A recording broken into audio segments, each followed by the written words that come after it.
और 1980 में जब अफगानिस्तान में रूस की फौजें आ गईं, तब आपने अमेरिका को अपना कंधा दिया और इन्हीं ताकतों को खड़ा किया। आज चाइना आपका यूज करना चाह रहा है, तो मेरे भाई मैं कहना चाहता हूं, कब तक यूज होते रहेंगे आप? प्रधानमंत्री की कैबिनेट है, उन्हीं की कैबिनेट का एक सबसे बड़ा मेंबर जो हमारा फॉरेन मिनिस्टर है, उन्होंने टीटीपी के लिए खत लिखा है कि टीटीपी के बारे में एक्शन ले, उनको इंडिया फंड करता है। ये देखिए, अगर इस तरह से आप हमारे ऊपर बात करेंगे तो मैं भी आप पे बहुत सारी कर सकती हूँ। सब कुछ तो खत्म हो गया, चाहे बड़े से बड़े गायक रहे हो, फनकार रहे हो या शायर रहे हो। अब कितने होते हैं पाकिस्तान में? सुधांशु जी, इतने ही प्रो तालिबान है। वो कह रहे हैं कि पाकिस्तान के भीतर भी बहुत सारी ऐसी आवाजें हैं जो तालिबान के खिलाफ में बुलंद हो रही हैं। बिल्कुल हो रही है, प्रोटेस्ट हो रहे हैं इधर। यहाँ पर देखिए, हकीकत तो यह है कि पाकिस्तान का जो आवाम है, जो पाकिस्तान की जनता है, उसका तो आज तक कभी हित हुआ ही नहीं। मतलब मैं एक पाकिस्तानी थिंकर का कोट कर रहा हूं, जिसने अमेरिका में मुझसे कहा था, नाम लेने की यहां जरूरत नहीं है। उनसे पूछा मैंने कि इतने साल की आजादी के बाद आपको क्या लगता है, पार्टीशन के बाद आपने क्या हासिल किया? तो जानते क्या बोले? हम आजाद हुए ही कब? मैंने कहा मतलब? कहा आजादी से पहले लंदन की हुकूमत जो तय करती थी वो हमारा मुस्तकबिल होता था, फिर वॉशिंगटन की हुकूमत जो तय करती वो हमारा मुस्तकबिल होता था, अब बीजिंग तय करता है। तो इनकी तो हालत ये रही कि 1971 के युद्ध के बाद जब इन्होंने ये आतंकवाद को प्रश्रय देने की अपनी ये शुरुआत की, और 1980 में जब अफगानिस्तान में रूस की फौजें आ गईं, तब आपने अमेरिका को अपना कंधा दिया और इन्हीं ताकतों को खड़ा किया। आज चाइना आपका यूज करना चाह रहा है, तो मेरे भाई मैं कहना चाहता हूं, कब तक यूज होते रहेंगे आप? आपको असली आजादी कभी मिली ही नहीं, और आपने बाहर से किसी से लड़ाई लड़के जीती ही नहीं, केवल अपने लोगों के ऊपर करते रहे। कभी ईस्ट पाकिस्तान के बंगालियों के ऊपर, कभी बलूचियों के ऊपर, तो कभी पख्तूनों के ऊपर, तो कभी सिंधियों के ऊपर, कभी मुहाजिरों के ऊपर। तो आपको यह सोचना होगा कि आज जिस मुकाम पे आज आप आके खड़े हो गए। और अंत में एक बात कह दूं, यह बात हम नहीं कह रहे हैं, जैसे मोरा आलम जी ने कहा कि हम लोग इस तरह की बात करें। जनरल मुशर्रफ ने अपनी किताब में लिखा, वो आपके प्रेसिडेंट रहे, कि हमारी बहुत बड़ी गलती थी जब हमने उस समय अपनी धरती का यूज होने दिया 1980s में। अब इसके बाद क्या कहने को रह जाता है?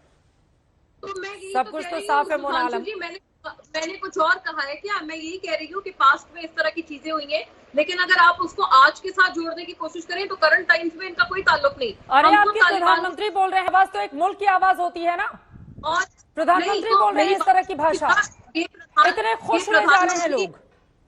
फॉरेन मिनिस्ट्री प्रधानमंत्री की कैबिनेट है, उन्हीं की कैबिनेट का एक सबसे बड़ा मेंबर जो हमारा फॉरेन मिनिस्टर है, उन्होंने टीटीपी के लिए खत लिखा है कि टीटीपी के बारे में एक्शन ले, उनको इंडिया फंड करता है। गुलामी की जंजीरें अगर हमने कभी तोड़ी हैं तो 1947 में तोड़ी है, जब भारत के साथ हमने जिस गुलामी में हमें जकड़ा हुआ था, उस चीज से हमने जान छुड़ाई है। एक दफा तोड़ी है हमने गुलामी की जंजीरें, उसके अलावा नहीं तोड़ी है। और अगर आप कह रहे हैं ना कि हमें हकीकी आजादी कभी नहीं मिली, तो आप जरा अपने यहाँ पर निकलकर कभी मुसलमानों से, दलित से पूछें, उनको कभी मिली है हकीकी आजादी? कश्मीर से पूछें, उनको मिली है हकीकी आजादी?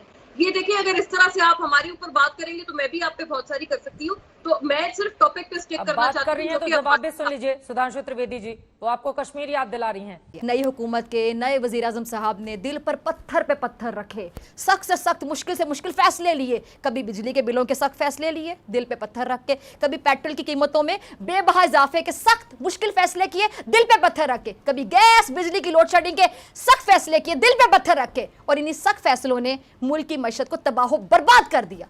और फिर वो मईशत जो अपना बोझ ही नहीं संभाल पा रही, उस पर कुदरती आफत आ गई।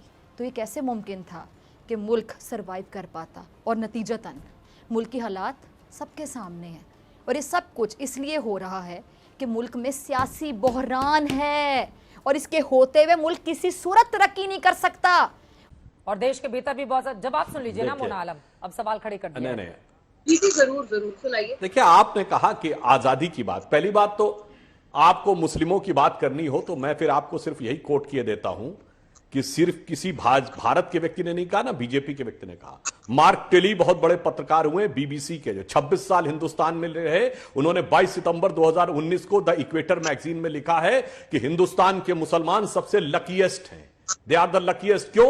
उन्होंने लिखा चूंकि वो अपने मजहब में जैसे चाहे इबादत कर सकते हैं। उन्होंने एग्जाम्पल दिया कि मैं दिल्ली के निजामुद्दीन एरिया में रहा, एक तरफ हजरत निजामुद्दीन औलिया की दरगाह और उसके सामने तबलीगी जमात का ऑफिस था। उन्होंने कहा कोई मुस्लिम देश होता तो 26 साल ये दोनों एक साथ नहीं रह सकते थे। ये इसलिए हिंदुस्तान के मुसलमान सबसे लकी हैं कि वो यहां पर रह सकते हैं। अब ये बताइए, हमारे जमाने में जहां सूफी मजारे होती थी, सूफियों के 4 सिलसिले थे, नक्शबंदी, सोहरावर्दी, चिश्ती और कादरी। आज कितने बचे कश्मीर में, कितने बचे अफगानिस्तान में और कितने बचे पाकिस्तान में? बताइए। सब कुछ तो खत्म हो गया। चाहे बड़े से बड़े गायक रहे हो, फनकार रहे हो या शायर रहे हो, अब कितने होते हैं पाकिस्तान में? यहां तक कि अगर बॉलीवुड के भी एक्टर होते हैं तो हमारे यहां के हैं जिनके दीवाने आपके यहां से लेके और मिडिल ईस्ट तक लोग हैं, चाहे सलमान खान हो, आमिर खान हो, शाहरुख खान हो या दिलीप कुमार हो। आपके यहां कौन पैदा हुआ भाई? जब एक बार आप अगर इस तरह की टेररिज्म की चीजों पे आ जाते हैं ना, तो सब कुछ खत्म हो जाता। जबकि हकीकत में आपका ब्लड तो वही है जो हम लोगों का था, बाई रेस तो वही है, फिर भी एक तरफ बर्बादी का मंजर और एक तरफ खुशहाली का मंजर। आपके यहां ओसामा बिन लादेन पकड़ा जाता है जो दुनिया का सबसे बड़ी टेररिस्ट ऑर्गेनाइजेशन अलकायदा का चीफ है, और दुनिया की सबसे बड़ी सॉफ्टवेयर की कंपनी माइक्रोसॉफ्ट का चीफ सत्य नडेला हमारे यहां से आता है, गूगल का चीफ हमारे यहां से आता है सुंदर पिचाई, और बड़ी बड़ी कंपनियों को उस पर, पेप्सी की सीईओ इंदिरा नूई हमारे यहां से आती है। आप क्या लश्कर तैयबा, जैश ए मोहम्मद और इसके चीफ आते हैं? सोचिए, ये बात करने की बात नहीं है। आप समझदार हैं, कम से कम कमर चीमा जी, आप लोग सोचना चाहिए आपने अपनी आवाम को किस हालात में पहुंचाया। और ये सिर्फ मैं नहीं कह रहा।